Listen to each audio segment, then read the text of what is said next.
Salut, c'est Franck Taluto. Sur un peu plus de 400 pages, Derrière la porte verte raconte l'histoire secrète de l'AS Saint-Étienne au XXIe siècle, à travers nombre de scènes de vie, d'anecdotes et d'indiscrétions. Son auteur, Bernard Lyons, revient ici sur la jeunesse de ce livre et les menaces de censure, l'affaire des faux passeports, les entraîneurs marquants et la présidence bicéphale. Dessous de verre numéro 20, épisode 1, c'est parti.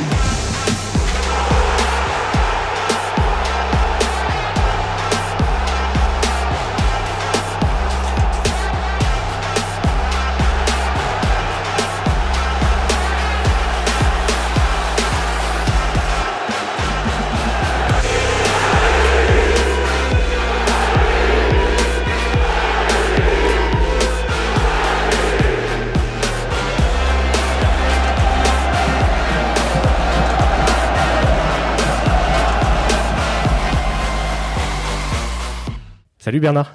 Salut Franck, salut à toutes, salut à tous. Quel plaisir de vous retrouver, hein. Ça faisait un petit peu maintenant. Hein. Ben oui, tu es le premier invité depuis un petit moment que je rencontre physiquement, puisque par la force des choses, tout se fait à distance. Malheureusement, ouais.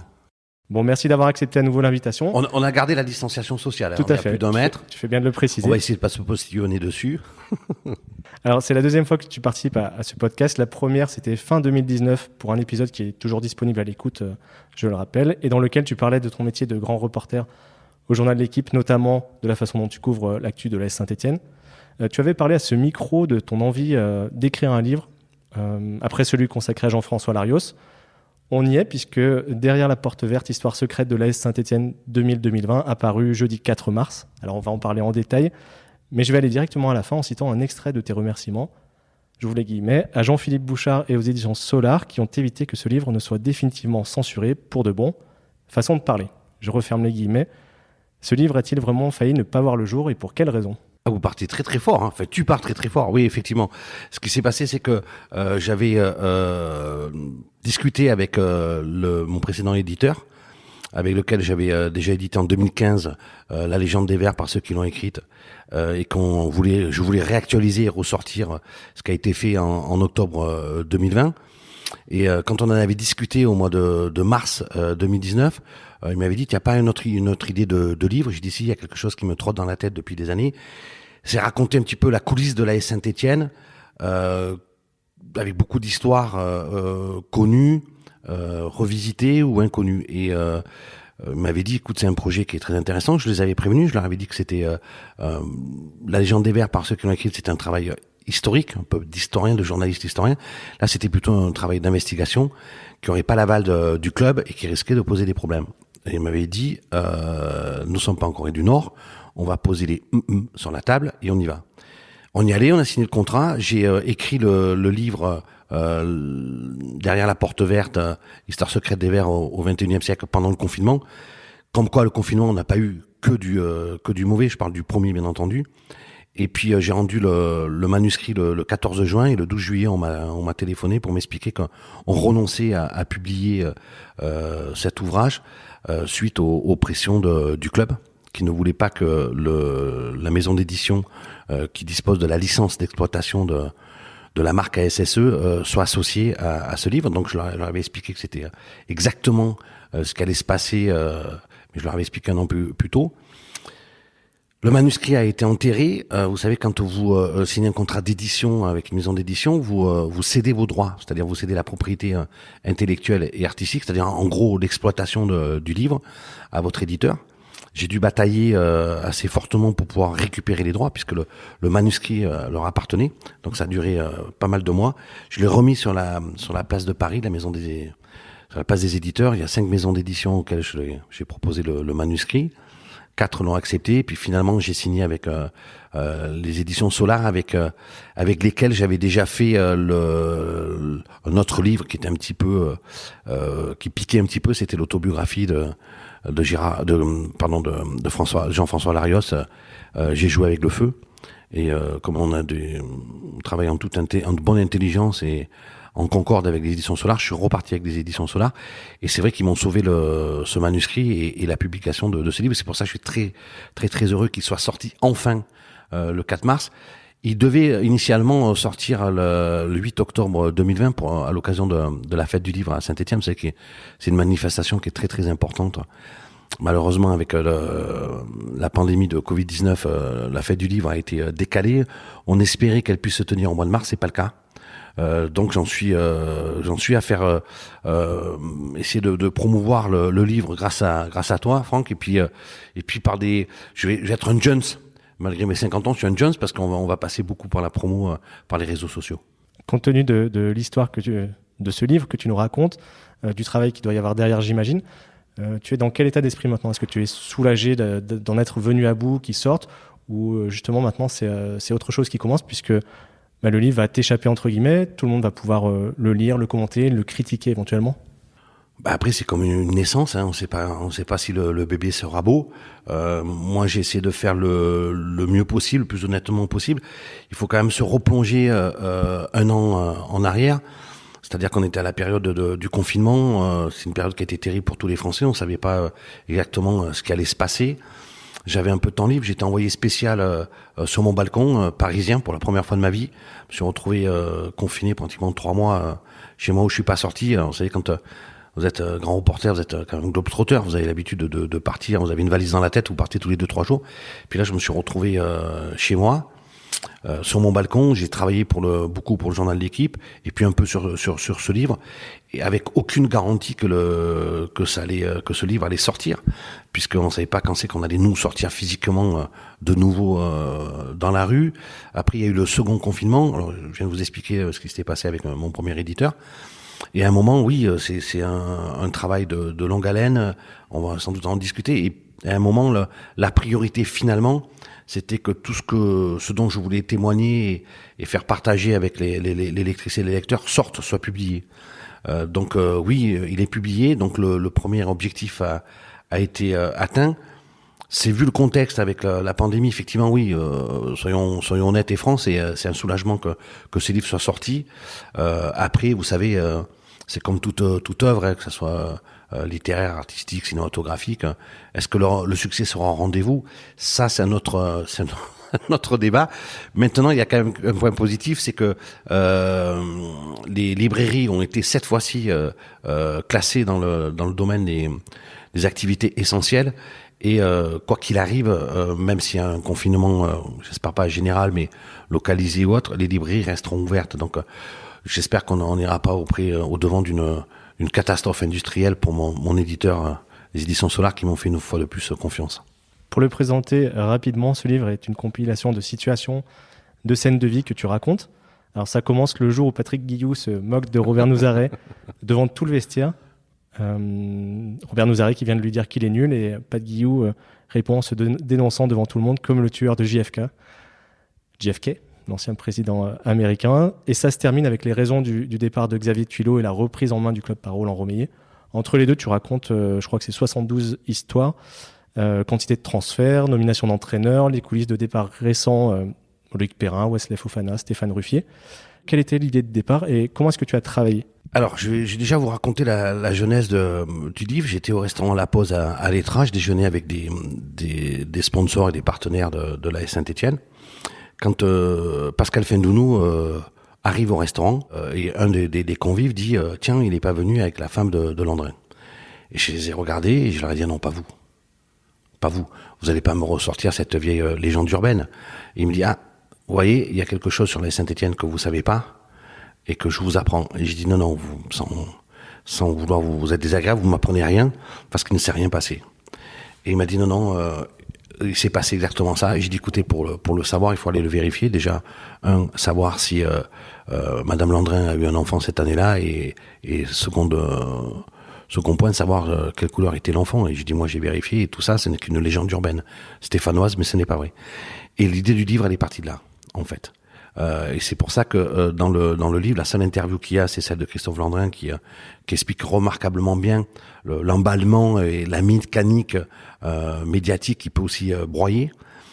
Et puis à partir de ces témoignages forts, j'ai construit le livre en fonction d'anecdotes que que je connaissais, d'histoires que je connaissais, que j'avais, pour ça je parlais tout à l'heure de visiter ou revisiter, essayer de donner un éclairage nouveau. C'est pas un pamphlet du tout sur la Saint-Étienne, c'est juste expliquer la mécanique de fonctionnement, toute la machinerie qu'il y a derrière le théâtre qui est Géophore Guichard, savoir comment ça fonctionne, prendre le lecteur par la main et l'amener derrière, lui dire voilà, sur tel épisode que vous avez vécu, parce qu'il y a beaucoup d'épisodes aussi de matchs, voilà exactement dans la coulisse comment ça s'est passé. C'était ça mon ambition, avec aussi la volonté d'essayer de faire un livre un peu moderne. Je voulais pas faire une narration avec un style empoulé. J'ai essayé de faire. Je me suis inspiré des séries. J'aime beaucoup les séries télévisées, et je me suis inspiré des séries en fait. C'est-à-dire que j'ai pris. Peut-être qu'on va en discuter. Notamment au niveau de la forme, tu veux dire? Oui, au niveau de la forme. Mais au niveau du contenu, ça a été ça. Le point de départ, ça a été ce déjeuner-là qui m'a fait tilt dans la tête. Et après, j'ai discuté, j'ai couché sur une feuille de papier les histoires que je connaissais, que les gens forcément ne connaissaient pas parce qu'ils n'avaient pas accès à mon degré d'information sur la Saint-Étienne. Et puis après, vous savez, c'est une construction intellectuelle, c'est un canevas, et de fil en aiguille, le livre s'est construit. Il y a des épisodes auxquels j'ai renoncé, d'autres que j'ai rajoutés, et notamment le fait que le livre soit pas sorti le 8 octobre. J'avais rendu, comme je vous l'ai expliqué tout à l'heure, le manuscrit le 14 juin. Finalement, j'ai rendu le second manuscrit fin décembre, le 15 décembre, exactement. Et entre-temps, il s'est passé, parce qu'à Saint-Étienne, c'est vraiment un club décidément pas comme les autres, il se passe toujours quelque chose. Et là, il s'était passé beaucoup d'histoires. Ruffier, le départ de Fofana, la fin de carrière de Perrin, le départ de Tuyau. Et donc, finalement, on était parti au départ, le premier manuscrit, c'était 68 épisodes. Vous remarquerez, je me suis vraiment attaché à ne pas m'arrêter à 69. Et on en a rajouté 4.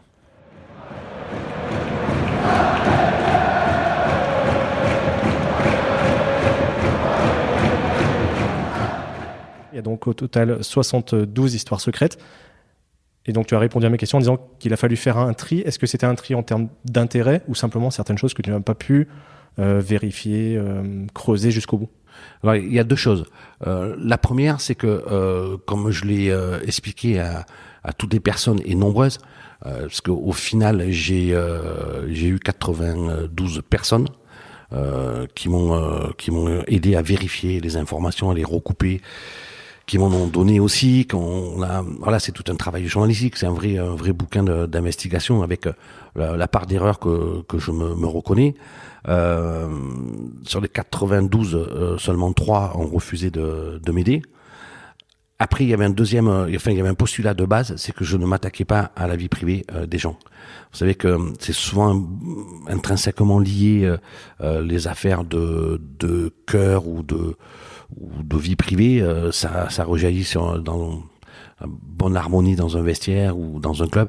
Ça, je me suis totalement refusé à l'aborder, sauf l'aspect Landry Infendounou, parce que je voulais rétablir la vérité et, entre guillemets, sans prétention, mais un peu laver l'honneur des uns et des autres. Et puis Christophe Landrin a gentiment accepté de me répondre et d'en discuter. Je trouve que l'interview, elle est pleine d'intelligence, de sensibilité et de justesse. C'est pour ça aussi que je l'ai publié.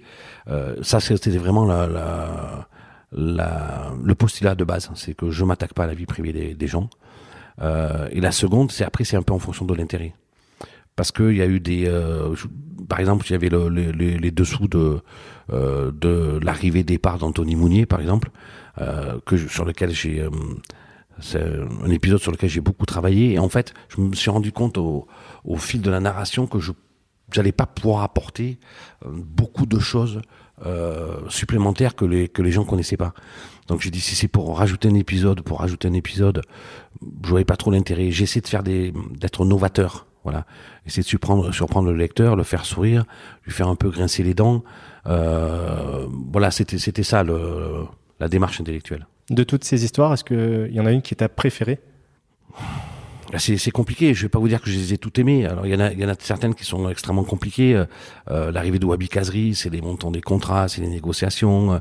Ruffier, c'était un sujet extrêmement sensible. C'est d'ailleurs le sujet qui m'a posé le plus de problèmes. Il y a deux chapitres, enfin 2 épisodes qui sont consacrés à Ruffier, à Stéphane Ruffier. Un, c'est sur son arrivée, la façon dont il a été kidnappé pour signer à l'AS Saint-Etienne. Et la deuxième, c'est Ruffier crash de faim, c'est raconter la coulisse de son départ. Et comme j'avais rendu le manuscrit, bon, ça, après c'est des délais d'imprimerie, de correction, etc. Le 15 décembre, l'histoire était pas terminée à l'époque. Et le chapitre n'était pas clos. Et ça m'a vraiment posé un problème. Je savais comment ça allait se terminer. Il y avait tout un chacun, on sait exactement comment ça allait se terminer, mais c'était pas officiel, c'était pas terminé. Et ça m'a embêté. Et puis finalement, avant que le livre parte à l'imprimerie, il a fini par être licencié. Donc j'ai pu reprendre au dernier moment l'épisode Ruffier crash de faim pour le terminer. Ça m'a posé un problème. Après, oui, je commence et c'est pas anodin sur Patrick Guillot parce que cette histoire je la connaissais, je l'ai vécue.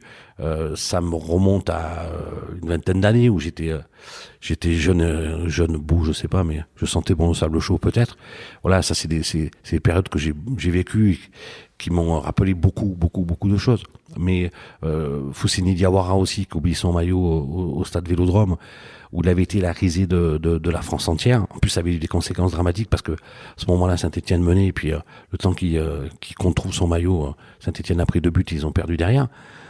Et moi, je me rappelle parce que j'étais à ce match et j'en avais discuté avec lui. Et en fait, ce que j'ai revisité, c'est pour ça que je parlais d'histoire revisitée, c'est qu'en fait, quand tu sais pourquoi il avait oublié son maillot, bah finalement, c'est pas si drôle que ça, quoi. Et que Fous avait été un peu à l'époque la risée, hein, mais c'est pas un mot qui est trop dur, mais c'est la vérité. Il avait été la risée un peu de la France entière. En fait, quand tu sais pourquoi il avait oublié le maillot, ça te fait au moins rigoler. Voilà.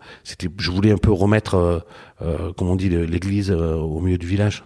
Alors, je ne sais pas si j'y suis parvenu, mais c'était un petit peu la démarche aussi.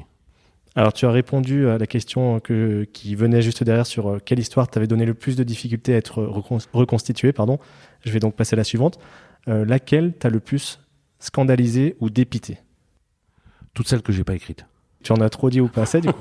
Non, mais quand je parlais d'histoires quand des histoires de vie privée ont impacté sur le destin de certaines personnes au club et aussi le destin du club tout court, voilà, il y a quelques histoires que je connais, que je garde pour moi et qui m'ont pas plu. Scandalisé, non. Surtout celles que j'ai écrit. Alors, je sais pas, peut-être tu as un exemple ou deux en tête, mais scandalisé non, parce que c'est la vie d'une société, d'un groupe humain. Alors ça, c'est très médiatique parce que on parle de l'AS Saint-Etienne, qui est un club, c'est la fiancée des Français, comme on dit, hein, de la Juve pour l'Italie, c'est la fiancée des Italiens. Saint-Etienne, ça reste la fiancée de tous les Français qui ont un peu Madeleine de Proust, donc il y a un côté affectif qui est très important. Mais c'est l'histoire d'une famille, c'est l'histoire de ta famille, c'est l'histoire de ma famille, c'est l'histoire de nos familles. Et la Saint-Etienne, c'est une famille, alors c'est une grande famille, avec ses côtés très glorieux, puis ses côtés un peu plus sombres.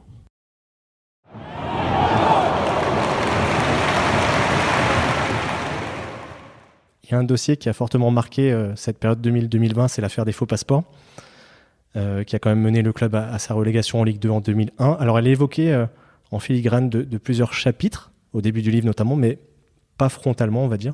Alors les habitués du podcast savent que c'est un dossier qui m'intéresse, parce que finalement, 20 ans après, le grand public n'a pas tous les tenants, tous les aboutissants de l'histoire. Je renvoie d'ailleurs vers l'épisode que j'ai enregistré avec Gilles Peslon, l'ancien joueur de la SSE, qui est devenu ensuite avocat et qui défendait Gérard Soler dans ce dossier.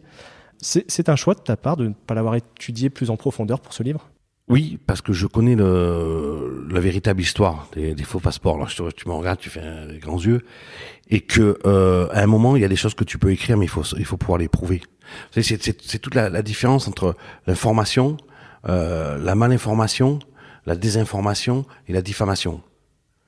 Et le fil est très tenu, c'est très subtil. Alors, soit j'écris des choses dont je suis sûr que je peux avancer et qui prêtent pas trop sujet à controverse, ou soit je les écris pas, quoi. Parce que si j'écris la vérité sur l'histoire des faux passeports, j'aurai un problème juridique, c'est le prouver. Et puis je peux me faire attaquer et puis être condamné en diffamation, etc., etc. Et c'est pas le but du jeu, quoi. Mais l'histoire, oui, je la connais, ouais. Est-ce que tu penses le grand public dont je parlais tout à l'heure la connaîtra un jour ? J'en discutais il y a pas très longtemps avec un ancien responsable de la Saint-Étienne. Quand je faisais du droit à la faculté d'Aix-en-Provence, j'avais un professeur de droit pénal qui disait que en fait, il fallait que pour que le législateur légifère, que les sujets soient mûrs. Et c'est quelque chose, j'avais 18 ans, qui m'a toujours frappé. En fait, il y a des choses dont on peut parler parce que l'époque est prête à les accepter, à les entendre. On voit aujourd'hui dans les faits de société sur tout ce qui est inceste, pédophilie, etc., pour parler de sujets très très graves. Puis il y en a d'autres qui sont pas mûrs encore. Voilà. Je pense que l'affaire des faux passeports qui a profondément meurtri le peuple vert, parce que c'était 20 ans un retour du cauchemar avec la caisse noire. Les gens n'étaient pas encore tout à fait prêts.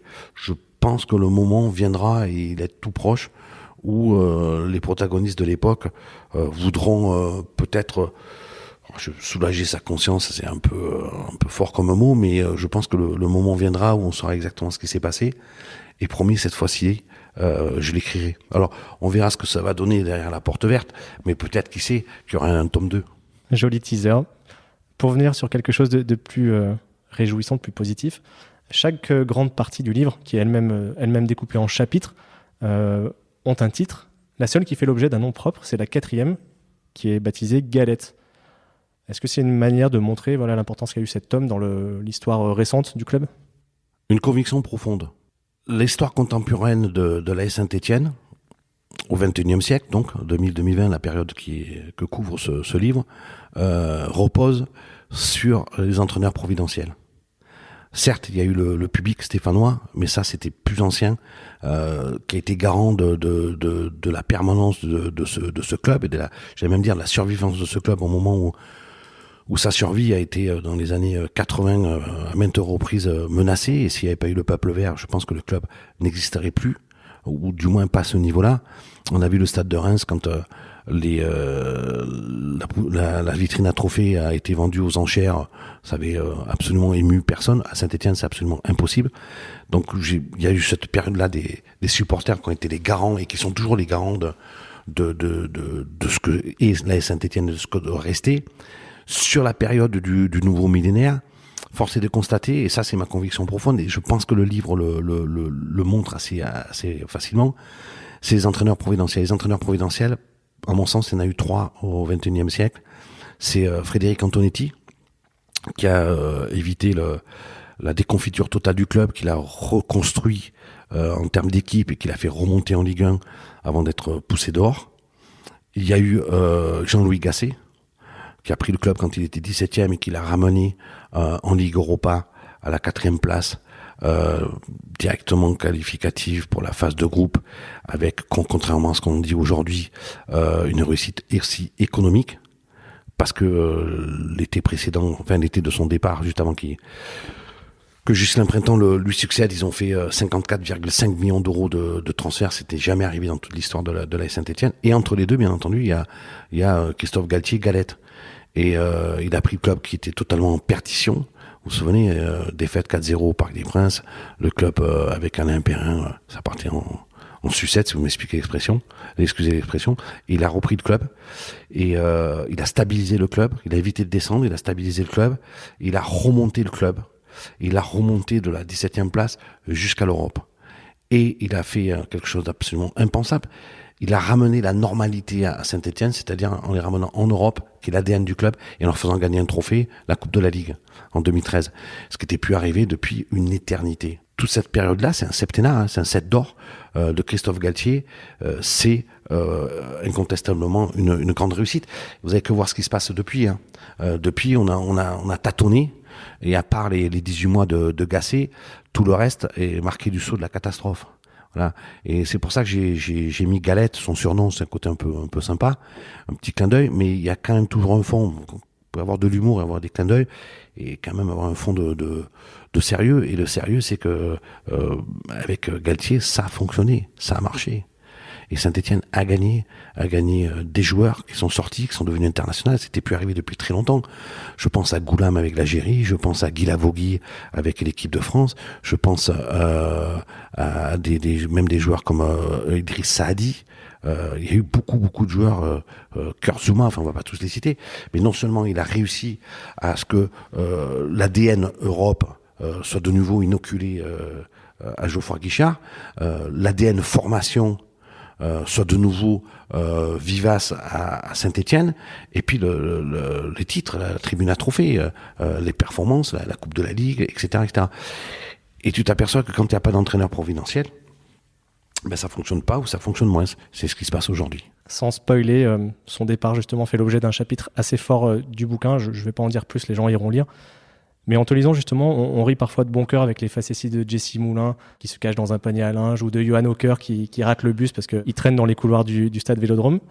Parfois, par contre, on rit assez jaune parce que tu décris quand même un fonctionnement qui ne correspond pas forcément à l'idée qu'on peut se faire de l'extérieur du football de haut, voire de très haut niveau. Par exemple, quand tu expliques que personne ne relit la dernière version de la convention de prêt de Rémi Cabella et qu'il faut attendre, je crois, le jour J ou la veille du match à Marseille pour se rendre compte qu'en fait, en dernière minute, l'OM a ajouté une clause qui l'empêche de jouer ce match, ou des décisions qui paraissent stratégiques comme la prolongation de contrat de Robert Beric ou le choix d'un entraîneur qui se font parfois sur un coin de table dans les escaliers du stade Geoffroy Guichard, ou pour des raisons affectives de pouvoir ou d'alliance, plus finalement que de la logique sportive qu'on pourrait attendre. Oui, mais c'est pour ça que je vous disais tout à l'heure en préliminaire que la Saint-Etienne, c'est un club décidément pas comme les autres. Là, on s'attarde sur la période moderne, le XXIe siècle, mais quand même depuis 2004, c'est un club qui fonctionne avec une présidence bicéphale. C'est unique. Vous voyez, par exemple, à Marseille, il y a toujours eu ces structures juridiques basiques aujourd'hui dans les sociétés privées, un directoire, c'est-à-dire qui dirige, et un conseil de surveillance qui surveille. Mais avec un président qui est souvent un président honorifique, fantoche, au niveau du conseil de surveillance, ce qui n'était pas du tout le cas à Marseille. Il y avait une petite parenthèse quand même avec Dreyfus, mais à Saint-Étienne c'est pas du tout le cas parce que les deux présidents sont les deux actionnaires majoritaires du club, et donc il y a deux courants.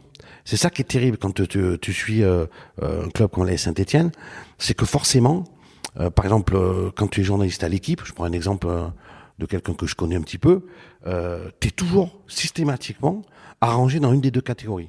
T'es pro l'un et donc t'es anti l'autre. T'es anti l'autre donc t'es pro l'un. Et ça fluctue au niveau de l'actualité, des alliances, etc. Alors qu'en fait pas du tout. T'es journaliste, tu relates l'actualité. Et ce qui est par exemple sur les transferts, qui des fois des prises de tête incroyables, c'est que et on le voit très bien sur le retour de dans le chapitre Pilpuel et secret de service, c'est-à-dire qu'en fait il y en a un qui travaille au retour de Gasset, c'est Bernard Cayasso, le président du conseil de surveillance, et il est sur le point d'aboutir, et tu as un autre qui travaille en secret sur l'arrivée enfin de Claude Puel, c'est Roland Romeyer, le président du directoire, chacun dans son coin, mais les deux au nom de la Saint-Étienne. Donc à chaque fois, si tu sors l'histoire de Puel dans un journal, tu as à moitié raison, mais tu as à moitié tort. Parce que l'autre partie n'est pas au courant. C'est ça qui est extrêmement compliqué, déroutant quand tu suis au quotidien la Saint-Étienne. Et ce sont des jeux de pouvoir incessants. Et c'est vrai qu'au fil du temps, c'est un peu ce que montre l'évolution du livre. Le livre, c'est pas du tout une thèse, c'est juste des petites histoires, c'est un millefeuille. Il n'y a pas de mission ou de philosophie cachée derrière ce livre. Mais tu t'aperçois quand même que c'est un jeu de pouvoir qui fait qu'à un moment, le club se retrouve en otage. Se retrouve pris en otage et que le club avance pas ou avance plus. Et dans le monde moderne, quand tu n'avances plus, tu recules. Merci d'avoir écouté la première partie de cette conversation avec Bernard Lyons. Si elle vous a intéressé, merci de partager le lien du podcast à vos proches, sur vos réseaux sociaux. Vous pouvez aussi lui mettre 5 étoiles ainsi qu'un commentaire sur Apple Podcast. Pour continuer la discussion, direction la page Facebook ou les comptes Twitter et Instagram de Dessous de Verre. Écrivez-moi aussi à dessous-de-verre@gmail.com et on se retrouve le 26 mars pour l'épisode 2. Ciao!